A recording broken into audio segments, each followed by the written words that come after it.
Elhamdülillahi Rabbil alemin. Esselatu vesselamu ala Resulihi Muhammedin ve ala alihi ve sahbihi ecmaîn. Amma ba'd. Bugün сөйләшербез шул Пәйгамбер саллаллаху алейхи ва саллям хадисләреннән инде ашау әдәбе буенча ничек мөселман кешесе ашарга тиеш, һәм инде кайсы кул белән ашарга тиеш, нәрсә әйтергә тиеш, шулар турында инде сөйләшеп китерәбез инде.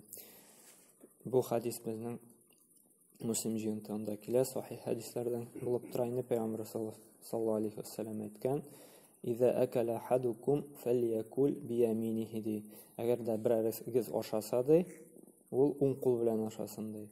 "Ва иза шариба фалyaшраб бияминиһи". Һәм шулай әгәр дә эчсә инде ди, шулай ук уң кулы белән эчсен ди инде.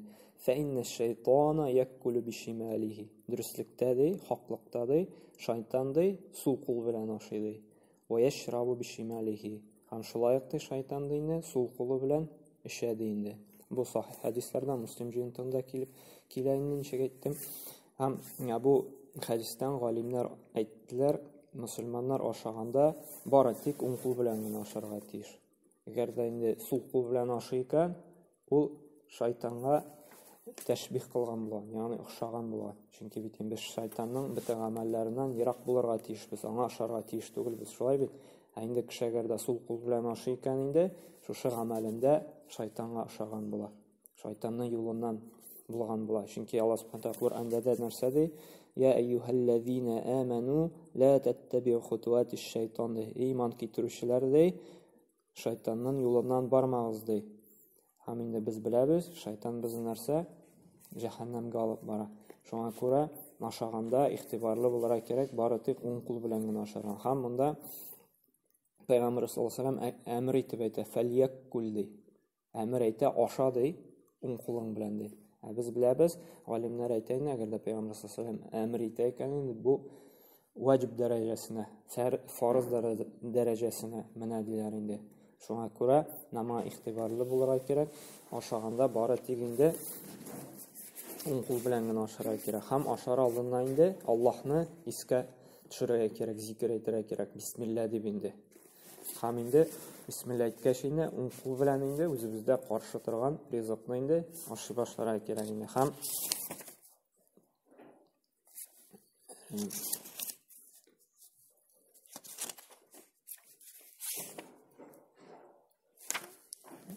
язмамышты.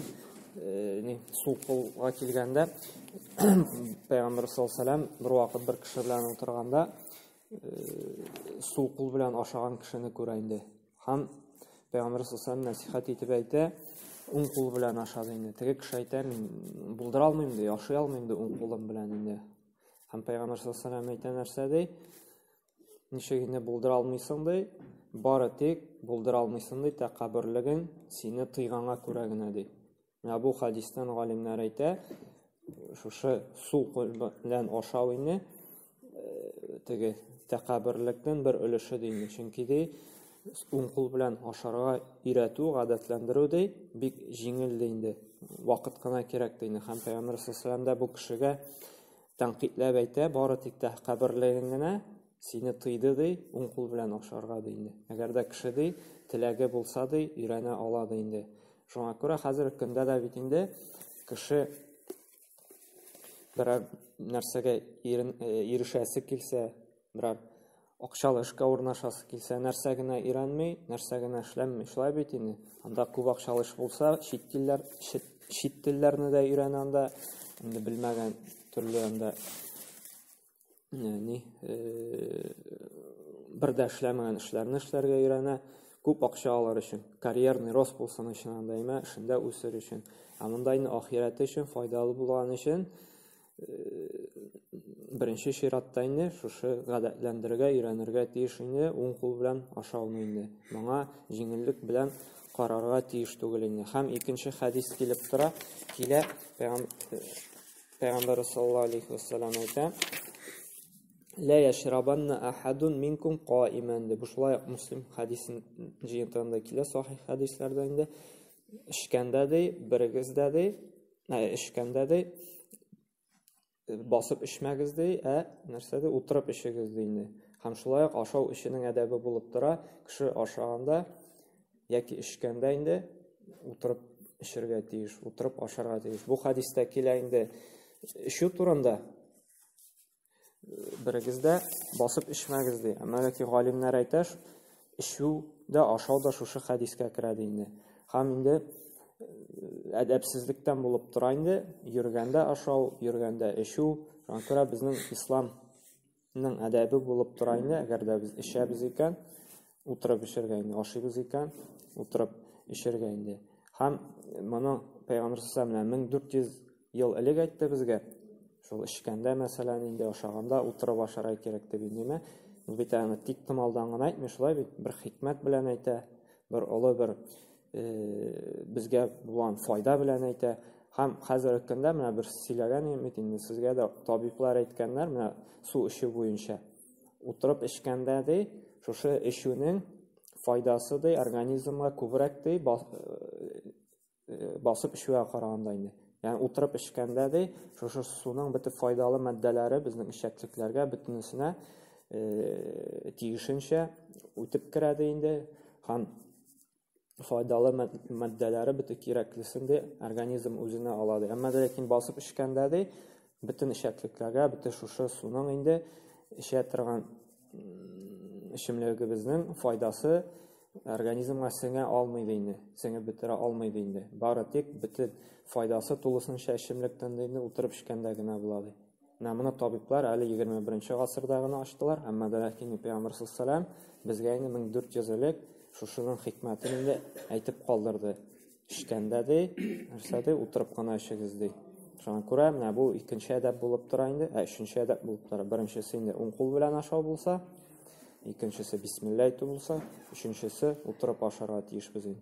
Йөреп, юлда ашаулар, юлда эшүләр инде ул безнең инде әдәптән түгел. Әмма ләкин инде галимнәр әйтә инде, Пәйгамбер саллаллаһу тәгә искәрмә вакытлар булган, мәсәлән, хаҗ вакытында зәмзәмне басып эшкән инде Пәйгамбер саллаллаһу. Шуңа күрә галимнәр әйтә, мәсәлән, берәренне авырлык вакытында, мәсәлән, юлда барганда, мәсәлән, колонка бигрәк тә инде, анда берничә утырып эшеп стакан юк инде, колонканы ачтым, басып эшәсең инде. Бу вакытта шул рөхсәт ителә инде. Яки анда, мәсәлән, хаҗ вакытында булырга мөмкин, шулай бит инде, кем хаҗда булган, беләсез, анда мәсәлән утырып эшә башлыйсың икән, өстеңә менеп атланырга мөмкиннәр инде. Анда кеше күп, шулай захма була инде, теге пробкалар була, шуңа күрә кешегә авырлык тудырмас өчен галимнәр әйтә, ул вакытта инде шул зәмзәм суын алып эшеп басып эшергә ярый диләр. Әмма ләкин мөмкинчелегем булганда инде, һич шиксез инде хәерлерәк, яхшырак, саваплырак була инде утырып эшергә инде. Шуңа күрә бер сәбәпсез генә инде без басып эшергә тиеш түгелбез инде. Онытылып эшсәк инде анда басып эшсәк тә инде гөнаһ булмый, әмма ләкин инде хәерлерәк була инде утырып эшсәк инде. Шуңа күрә калдырмаска кирәк инде бер сәбәпсез инде басып эшене инде. Аңка булдыранча тырышырга кирәк инде утырып эшергә, утырып ашарга инде. Һәм шулай ук инде өченче әдәп булып тора инде.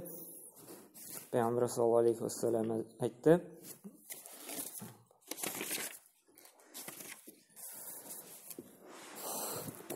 Кул вашраб валбас ва тасаддaq фи гайри сарафин ва ла махила дин. Бу Абу Дауд җинтында килә, хасан дәрәҗәсендә хадис. Пәйгамбер саллаллаһу алейхи ва саллям ашады, эшти, киенде, садака бирде, әмма ләкин исраф кылма һәм тәкаббүрләнмә, ғҗипләнмә дин. Бу нәрсә дигән сүз? Без ашаганда, эшкәндә исрафлык кылырга тиеш түгелбез. Без җитәрлек кенә азык-төлек алырга тиешбез инде. Үзебезгә хаҗәтебезгә карап инде. Һәм исраф кылырга тиеш түгелбез. Күпме без ашыйбыз, гаиләбез белән шулай гына булырга тиеш. Әгәр дә инде ашаганнан артык кала икән, һәм без моны бу ризыкны ташлыйбыз икән, бу вакытта бу исраф була инде. Шуңа күрә ризыкны алганда да җитәрлек кенә алырга кирәк инде. Кирәгеннән тыш инде алырга ярамый. Чөнки бу исраф була. Мәсәлән, анда алып кайтып куйдык, холодильникны тутырдык анда, төрле тәм-томнар белән инде, җиләк-җимеш белән инде. Әзрәген ашадык, калганын да эшереп бетте икән, ниме? Бу вакытта син гөнаһлы буласың, чөнки син исраф кылдың, кирәгеннән артыгын алдың. Чөнки син бирәләң моны мәсәлән мохтаҗларга, синең холодильнигың тулып торганда бар бит әле. холодильниклары буш булган, авыр хәлдә булган мохтаҗлар, син аларга бир әле. Әмма ләкин шуларның хәлен күрәлмичә, син исраф кылдың. Һәм Аллаһ Субхану Тәгалә Кур'анда да әйтә: "Ва кулу вашрабу ва ла тусрифу." Ашагыз, эчегез ди, әмма ләкин исраф кылмагыз ди. Дөрестлектә ди, инна Аллаһ ла юхиббул мусрифин. Дөрестлектә ди, Аллаһ Субхану Тәгалә исраф кылучыларны яратмый ди инде. Шуңа күрә менә бу ашаганда, эчкәндә нәрсә исраф кылмаска кирәк. Һәм шулай ук инде ашаганда да күп ашау шулай ук тыела. Ягъни бугазыбыз тулганча, ризыгыбыз бугазга җиткәнчә ашарга шулай ярамый. Ашказанын без 3-кә бүләргә тиешбез. Бер өлеше ризык өчен булырга тиеш, бер өлеше су өчен булырга тиеш, бер өлеше һава өчен булырга тиеш. Һәм бу сөннәт булып тора инде безнең. Без ашказаны 3-кә бүләргә тиешбез ашаганда инде. Исраф кылмыйча менә шулай күп түгел, җайлап кына ашарга тиешбез инде. Һәм инде ашап бетергәч шушы ниъмәтләргә инде без нәрсә Аллаһ Тәгаләгә хәмд сана әйтергә тиешбез. Әлхәмдүлилләһ дияргә тиешбез. Аллаһны шушы биргән ризыклары өчен инде мактарга тиешбез инде. Әлхәмдүлилләһ дип инде. Һәм инде беләбез инде ашаганнан соң инде шулай дуалары да бар инде. Шул дуаларны кылып инде Аллаһ Тәгаләгә рәхмәт әйтергә тиешбез инде. Менә бу булды кайбер инде кыскача гына инде безнең ислам динендә ашау әдәпләре инде. Һәм менә шуны онытмаска кирәк, уң кул белән инде ашарга. Әгәр дә сул кул белән ашадык икән, гадәтләндерергә кирәк уң кул белән ашарга. Һәм шулай бисмилла әйтергә кирәк. Ашаганда, эчкәндә инде утырып ашарга, утырып эчәргә кирәк инде. Ялгыш кына онытып җибәрде икән, искә төште икән, утырырга тиешбез инде. Су эчкәндә мәсәлән, чәй эчкәндә. Һәм инде 4-нчесе нәрсә исраф кылмаска кирәк инде. Исраф кылырга ярамый ризыкта. Әгәр дә артык калды икән, бирик анда. Мәсәлән, мохтаҗларга яки күршеләргә кертигән ризык артыграк калды икән, ташларга ярамый. Яки хайваннарга бирсәк була инде. Шулай, мәсәлән, хайваннар ашыктырган ризык була икән инде, хайваннарга бирсәк шулай исрафтан булмый инде. Мәсәлән, ипи балчыклары хәзер мәсәлән, кошларга бирсәк була, җимлекләр ясап шулай исрафтан булмый инде. Шуңа ризыкны Аллаһ Тәгалә биргән исраф итәргә ярамый. Иктисад булырга тиеш безнең экономия дигәндә. Аннары инде иң соңыннан 5-нче әдәп була инде.